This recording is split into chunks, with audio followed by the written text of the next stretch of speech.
নমস্কার বন্ধুরা, আজকে ফের নিয়ে চলে এসেছি আপনাদের সামনে বিভিন্ন বাস্তব সমস্যা। তো আজকে আমরা আলোচনা করে নেব আমরা কিভাবে চিনবো আমাদের সঠিক সঙ্গীকে। এই একটা ভাইটাল প্রশ্ন আমাদের জীবনে। আমরা সকলেই সুখী হতে চাই, সুখে জীবনযাপন করতে চাই, কিন্তু আমাদেরকে সেই রকম কর্ম করতে হবে যাতে করে আজ নয়, সাময়িকভাবে নয়, শুধু বর্তমানে নয়, ভবিষ্যতের জন্য যেমন আমাদের সিদ্ধান্তটা পারফেক্ট হয়, পাকা হয়। তো একটা সিদ্ধান্ত আমাদের নিতে হবে আমাদের জীবনের সঠিক সঙ্গী হিসেবে আমরা কাকে চিনবো, কিভাবে চিনবো, কোথায় পাবো। তো আজকে এই নিয়েই আমরা আলোচনা করব।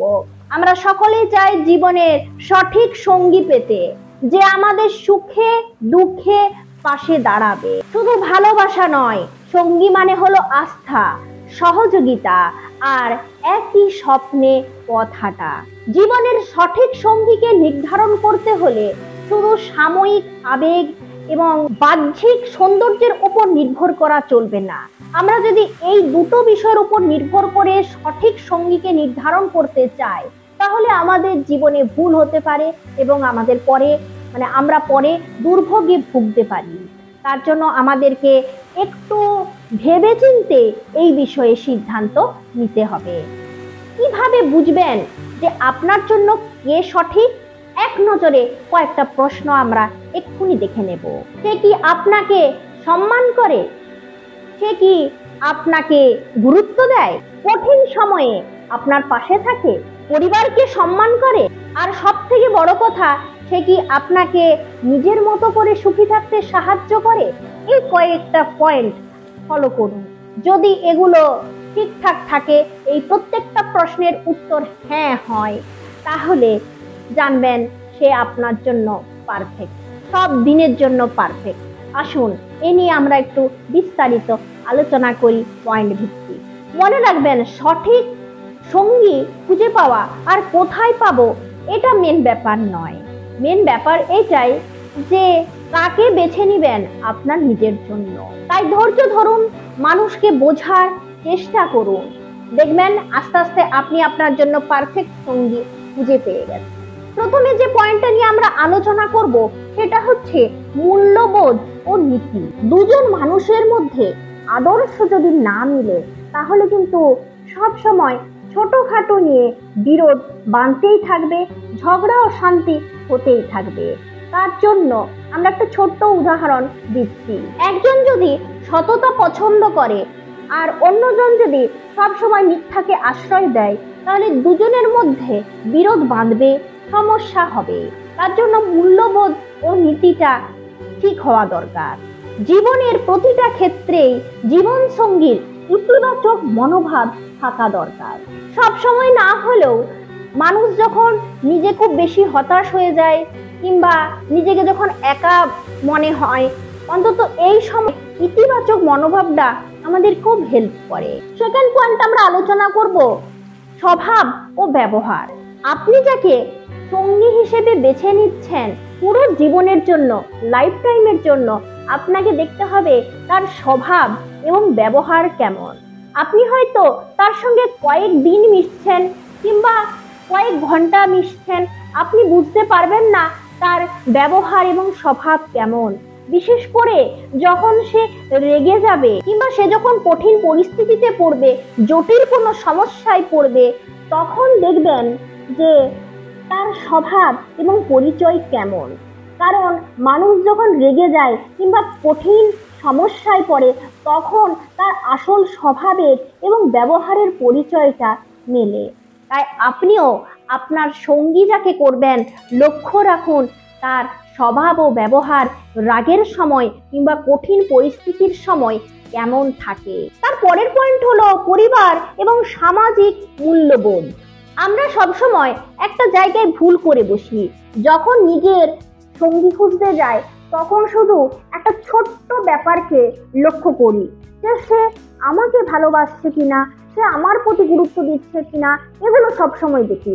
কিন্তু আমাদের এই জিনিসটাও দেখা উচিত পারিবারিক দিকটা। সে নিজের পরিবারকে সম্মান করে কিনা, সে তার বন্ধুদের ভালোবাসে কিনা, যদিও ভালোবাসে সেই ভালোবাসাটা কেমন, স্বার্থপর ভাবে না একদম খোলাখুলি ভাবে যে সমাজে সে আছে সেই সমাজের সঙ্গে সে ভালো ব্যবহার করে কি না, এগুলোতে যদি আপনি পজিটিভ ভাব পান, পরিবারের সঙ্গে ভালো ব্যবহার করা, বন্ধুদের সাথে ভালো ব্যবহার করা, এগুলো যদি আপনি ঠিকঠাক পান উত্তরে, সে পরে আপনাকেও সম্মান করবে এবং আপনাকেও ভালোবাসবে।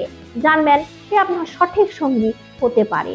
শুধু আপনাকে নয়, এই সমাজের সঙ্গে, পরিবারের মানুষের সঙ্গে, বন্ধুদের সঙ্গে প্রত্যেকের সাথে কিন্তু ভালো ব্যবহারটা এবং ভালোবাসাটা দরকার।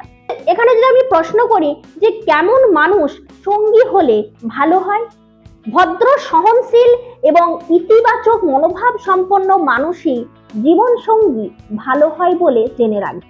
একটা ভালো মানুষের পরিচয় কি?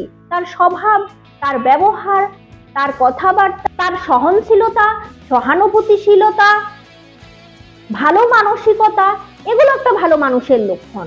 যখন আমরা ভালো মানুষ খুঁজতে চাইবো তখন এই সিমটমগুলো ওই মানুষটার আছে নাকি আমাদেরকে একটু পরীক্ষা করে যাচাই করে নেওয়া দরকার। আর পরের পয়েন্ট আমরা আলোচনা করব ভবিষ্যৎ পরিকল্পনা, যেটা সম্পর্কটাকে স্থায়ী করতে এবং ভালো করতে খুব হেল্প করে। আপনার ভবিষ্যৎ পরিকল্পনা, যাকে আপনি সঙ্গী রূপে বেছে নিতে চাইছেন তার ভবিষ্যৎ পরিকল্পনা, উভয়েরই ভবিষ্যৎ পরিকল্পনা যদি এক হয় তাহলে জীবনযাত্রাটা খুব সহজ হয়। বিপরীত চিন্তা ভাবনা যদি উভয়ের মধ্যে থাকে তাহলে পরবর্তীকালে ঝগড়া বাঁধতে পারে। হয়তো কেউ ভেবেছে আমি দেশে থেকে ব্যবসা করব, অন্যজন হয়তো ভাবছে যে আমি বিদেশে গিয়ে থাকবো। আমি জাস্ট একটা এক্সাম্পল দিচ্ছি। এই দেখুন, উভয়ের মধ্যে কিন্তু মনের মিল নেই, তাদের ভবিষ্যৎ পরিকল্পনা, তাদের এই পরিকল্পনার কিন্তু মেল হচ্ছে না। এরকম যদি পরিকল্পনা হয় তাহলে এটা বিপরীত পরিকল্পনা হচ্ছে, এবং এই দুজনের মধ্যে যখন মিল হচ্ছে না দেখছেন, পরিকল্পনার মিল হচ্ছে না দেখছেন, তখন জানবেন এদের জীবনযাত্রা সহজ কখনোই হতে পারে না। তারপরের পয়েন্ট হচ্ছে আস্থা ও সম্মান। সম্পর্কের ভিতটাই হলো আস্থা, জেনে রাখবেন। যিনি প্রতিশ্রুতি রাখেন, যিনি আপনাকে অপমান করেন না, আপনার মতামতকে গুরুত্ব দেন, জানবেন সেই আপনার আসল সঙ্গী। সহযোগিতা এবং সমর্থন, এটা সম্পর্ককে ভালো করতে চেষ্টা করে।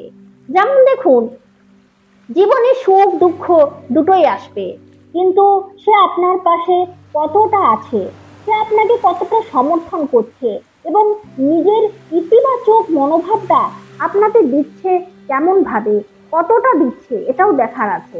দুঃখের সময়, কষ্টের সময় আপনার পাশে থেকে আপনাকে কতটা হেল্প করছে, এটাও জানার বিষয়। বিশেষ করে এই ইতিবাচক মনোভাবটা দুঃখের সময় লাগে। ওই জটিল পরিস্থিতিতে সে যদি আপনাকে ইতিবাচক মনোভাব দিতে পারে, আপনাকে পুরোপুরিভাবে সহযোগিতা করতে পারে, আপনাকে জীবন পথে এগিয়ে নিয়ে যেতে পারে, জানবেন সে আপনার জন্য সঠিক সঙ্গী। ব্যবহার, পরিবার এবং সামাজিক মূল্যবোধ, এই পয়েন্টগুলো যদি ঠিকঠাক থাকে, যাচাই করবার সময় একটু দেখে নেবেন। একটা জিনিস যদি ঠিক থাকে, জানবেন সে আপনার জন্য একদম পারফেক্ট।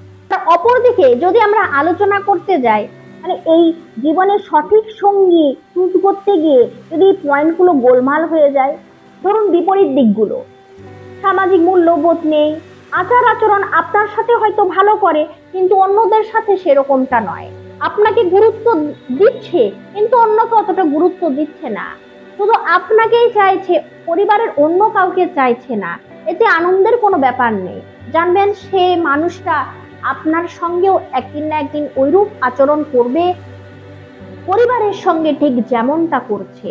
তাই সাবধান, এই মনোভাব থেকে সাবধান। অনেক সময় আমরা জীবন সঙ্গী চুজ করতে গিয়ে ভুল করে ফেলি, আমরা ওই মনোভাবটাকে বেশি করে গুরুত্ব দিই যে আমাকে ভালোবাসছে এটাই তো যথেষ্ট, পরিবারকে বাসুক কিংবা না বাসুক, সমাজের সঙ্গে ভালো ব্যবহার থাকুক কিংবা না থাকুক, সে তো আমাকে চাইছে, কিন্তু আমাকে চাইছে সেটা আপাতত ভাবে চাইছে, কিন্তু যে অ্যাকচুয়াল ভালো মানুষ হবে, আদর্শ পরায়ণ হবে, সে কিন্তু ব্যবহার প্রত্যেকের সঙ্গে ভালো করবে, দিতে সে সবাইকে চাইবে।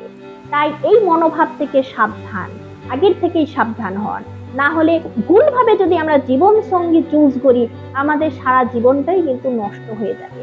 আজকালকার আধুনিক যুগে আমরা যে সমাজের পরিণতি দেখছি তা কিন্তু খুবই খারাপ। একটার পর একটা ডিভোর্স হচ্ছে, একটার পর একটা মনোমালিন্য, জীবন সঙ্গী থাকতেও একা অসহায় মনে হচ্ছে, একসাথে আছে তবুও হাজবেন্ড ওয়াইফের মধ্যে কোনো সম্পর্ক নেই, মনের মিল নেই, সে একটা সিদ্ধান্ত নিচ্ছে, ও একটা সিদ্ধান্ত নিচ্ছে, এরকম করে তাদের মনোমালিন্য হচ্ছে, পরে সন্তান সন্ততির জন্য কিন্তু খারাপ হচ্ছে।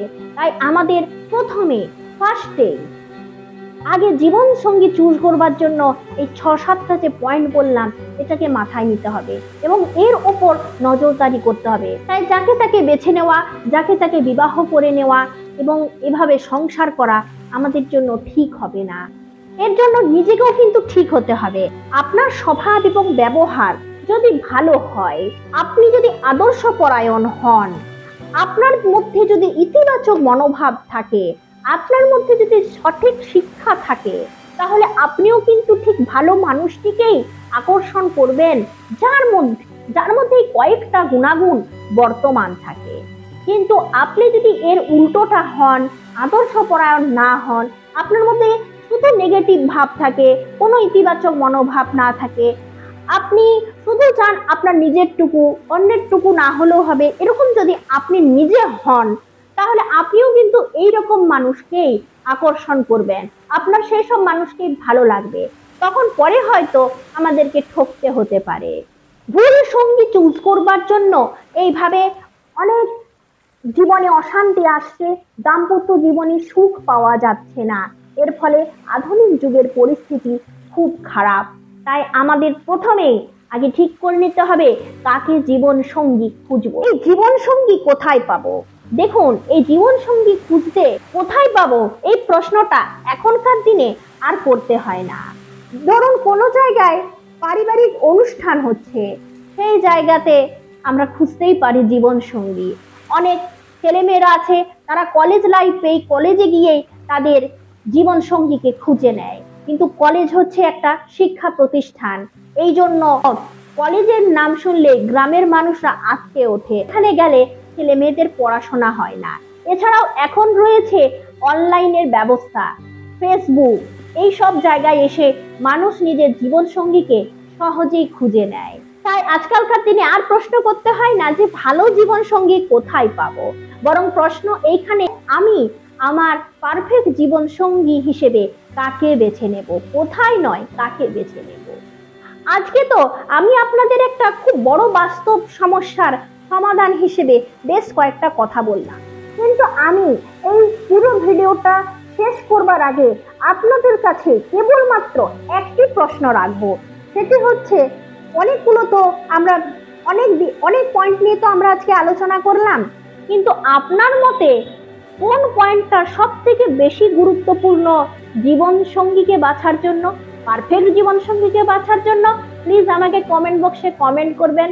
আর ভিডিওটা কেমন লাগলো, বাস্তব সমস্যাগুলো কেমন লাগলো আমাকে জানাবেন। আজ এখানেই শেষ করি, ধন্যবাদ।